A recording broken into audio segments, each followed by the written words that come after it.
ಇವತ್ತಿನ ಬ್ರೇಕ್ಫಾಸ್ಟ್ಗೆ ನಾನು ಅವರೆಕಾಳು ಹಾಕಿ ಅಕ್ಕಿ ರೊಟ್ಟಿ ಮಾಡಿದ್ದೆ. ಒಂದು ಅರ್ಧ ಕೆಜಿಯಷ್ಟು ಅಕ್ಕಿ ಹಿಟ್ಟಿಗೆ 2ರಿಂದ 3 ಸಣ್ಣದಾಗಿ ಹೆಚ್ಚಿದಂಥ ಈರುಳ್ಳಿನ ಸೇರಿಸ್ಬಿಟ್ಟು ನಾನಿಲ್ಲಿ ಚಾಪರಲ್ಲಿ ಹೆಚ್ಕೊಂಡಿದ್ದೆ. ಎಷ್ಟು ಸಣ್ಣ ಸಾಧ್ಯನೋ ಸಣ್ಣ ಹಾಕಿದ್ರೆ ತುಂಬ ರುಚಿಯಾಗಿ ಬರುತ್ತೆ. 1 ಇಂಚ್ ಶುಂಠಿನೂ ಫೈನಾಗಿ ಚಾಪ್ ಮಾಡಿ, ಖಾರಕ್ಕೆ 3-4 ಹಸಿಮೆಣಸಿನ್ಕಾಯಿ, ಸ್ವಲ್ಪ ಕೊತ್ತಂಬರಿ ಸೊಪ್ಪು ಮತ್ತು 1 ಟೀ ಸ್ಪೂನಷ್ಟು ಜೀರಿಗೆ, ಸ್ವಲ್ಪ ಇಂಗು, ರುಚಿಗೆ ತಕ್ಕಷ್ಟು ಉಪ್ಪು, ಆಮೇಲೆ ಒಂದು ಅರ್ಧ ಕಪ್ಪಷ್ಟು ಅವರೆಕಾಳನ್ನು ಕುಕ್ಕರಲ್ಲಿ ಬೇಯಿಸಿದ್ದೆ. ಸ್ವಲ್ಪ ನೀರು ಹಾಕಿ ಬೇಯಿಸ್ಕೊಂಡ್ರೆ ತುಂಬ ಚೆನ್ನಾಗಾಗುತ್ತೆ.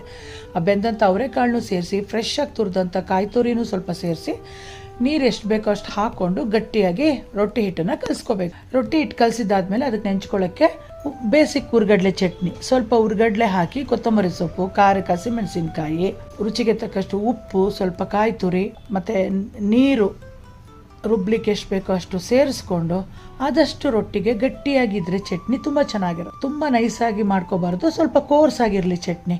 ನೋಡಿ, ಇದೇ ಥರ ವೀಡಿಯೋದಲ್ಲಿ ನೋಡ್ತಿದ್ದೀರಲ್ಲ ಆ ಥರ ಮಾಡಿಟ್ಕೊಂಡ್ರೆ ಸೂಪರ್ ಚಟ್ನಿ ರೆಡಿ ಆಗುತ್ತೆ. ನಾನಿಲ್ಲಿ 2 ತವ ಇಟ್ಕೊಂಡು ರೊಟ್ಟಿನ ಬೇಗ ಆಗೋಕ್ಕೋಸ್ಕರ ತಟ್ತಾಯಿದ್ದೀನಿ. ನಿಮಗೆ ಡೈರೆಕ್ಟಾಗಿ ಈ ಥರ ಕಾವಲಿ ಮೇಲೆ ತಟ್ಟಕ್ಕಾದರೆ ಮಾಡಿ, ಇಲ್ಲಾಂದರೆ ಪಾರ್ಚ್ಮೆಂಟ್ ಪೇಪರ್, ಅದರ ಬಟರ್ ಪೇಪರ್ ಅಂತ ಸಿಗುತ್ತಲ್ಲ ಅದರಲ್ಲೂ ತಟ್ಬಿಟ್ಟು ತವ ಮೇಲೆ ಬೇಯಿಸ್ಕೋಬೋದು. ನಾನು ಅಟ್ ಎ ಟೈಮ್ 2 ತವಾಲು ತಟ್ತಾ ಇರೋದ್ರಿಂದ ಬೇಗ ಕೆಲಸ ಆಗಿಗೂ. ಸ್ವಲ್ಪ ಎಣ್ಣೆ ಹಾಕಿ ಸುತ್ತೂರು 2 ಕಡೆನೂ ಬೇಯಿಸೋದು ಬೇಕಿರೋದಿಲ್ಲ, ಒಂದೇ ಕಡೆ ಬೆಂದ್ರೇನು ಕ್ರಿಸ್ಪಿಯಾಗಿ ತುಂಬ ಚೆನ್ನಾಗಿ ಬರುತ್ತೆ. ಒಂದು 5 ನಿಮಿಷದಲ್ಲೇ ರೆಡಿ ಆಗೋಗುತ್ತೆ. ಬಿಸಿಯಾಗಿ ತುಪ್ಪದ ಜೊತೆಗೆ ಹುರ್ಗಡ್ಲೆ ಚಟ್ನಿ ಜೊತೆಗೆ ಸರ್ವ್ ಮಾಡಿ, ಎಲ್ಲರೂ ಇಷ್ಟಪಡ್ತಾರೆ. ತುಂಬ ಚೆನ್ನಾಗಿರುತ್ತೆ. ಬ್ರೇಕ್ಫಾಸ್ಟ್ಗಂತೂ ತುಂಬಾ ಐಡಿಯಲ್ ಅಂತ ಹೇಳ್ತೀನಿ.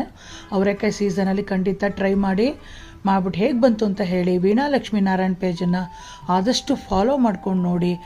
ಯೂಟ್ಯೂಬಲ್ಲಿ ನೋಡ್ತಾ ಇದ್ದರೆ ಅಮುದಂ ನಿತ್ಯಂ ಅಥವಾ Veena Lakshmi Narayan page please subscribe ಮಾಡ್ಕೊಂಡು ನೋಡಿ ಅಂತ ಕೇಳ್ಕೊತೀನಿ. ಮತ್ತೆ ಬೇರೆ ರೆಸಿಪಿಲಿ ಬೇರೆ ವೀಡಿಯೋದಲ್ಲಿ ಸಿಗ್ತೀನಿ friends. Until then take care, ಬಾಯ್.